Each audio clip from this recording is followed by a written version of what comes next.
Tatalakayin sa susunod na Senate Blue Ribbon Committee hearing sa January 19 ang umano'y pagbawi ng testimonya nila dating DPWH Bulacan engineers Henry Alcantara at Bryce Hernandez kaugnay sa flood control issues. Ipatatawag din daw muli sa hearing ang mga resource person na hindi nakapunta noong mga nakaraang pagdinig. May unang balita si Mav Gonzalez.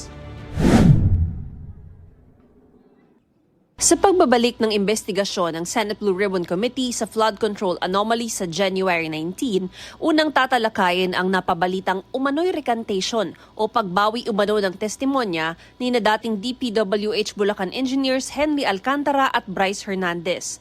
Ayon kay Committee Chairman Senador Ping Lacson, walang ipinarating ang dalawa sa kanya na balak nilang mag-recant. Hindi naman, kasi counter affidavit yung minimension doon sa mga media reports.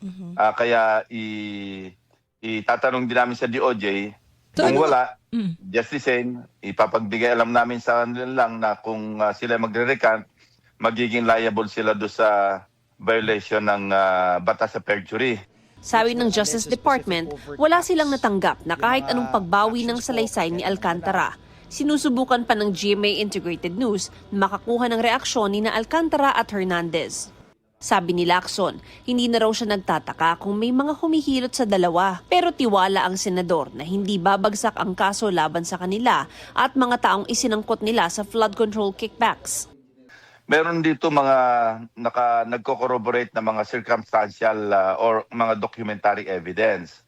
Halimbawa, kung may na-implicate silang mga mambabatas, maliwanag naman nasa budget books yung sinabi nila mga items mismo na nakasaad doon kung ano yung mga proyekto na pinanggalingan ng di umano'y mga suhol.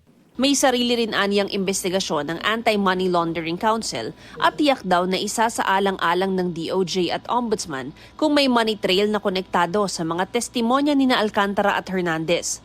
Sa mga resource person namang hindi sumipot sa nakaraang pagdinig, maglalabas ng subpoena ang Blue Ribbon. Sina Ulaybar, I think si Maynard Ngu, tapos si Secretary Bonoan, I think si Opulencia. Pero except those, imbitahin pa rin namin o isusupina pa rin. Pero kung nasa Sandigan Bayan na o nasa korte na yung kaso, hindi na namin pwedeng pilitin kasi may subjudice na pero pwede silang tanungin sa ibang issues. Si dating Congressman Zaldico naman na sinabpi na rin ng komite, iisyuhan na ng arrest order kung hindi pa rin lilitaw. Iimbitahan din sa susunod na pagdinig si Batangas 1st District Representative Leandro Leviste kung gusto niyang ibahagi ang hawak niyang Cabral files. Lalo't anya, may ilang pagkakapareho ang listahang hawak nila ni Leviste.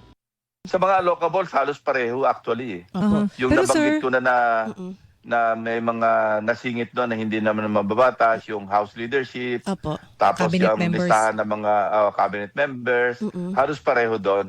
Hindi naman magkakaiba kasi ang source isa lang eh. Yes, Ang nagpiprepare kasi ng allocable si late Undersecretary Cabral at saka si dating Secretary Bonoan. Yung SAP, parang wala akong nakitang SAP saka yung OP.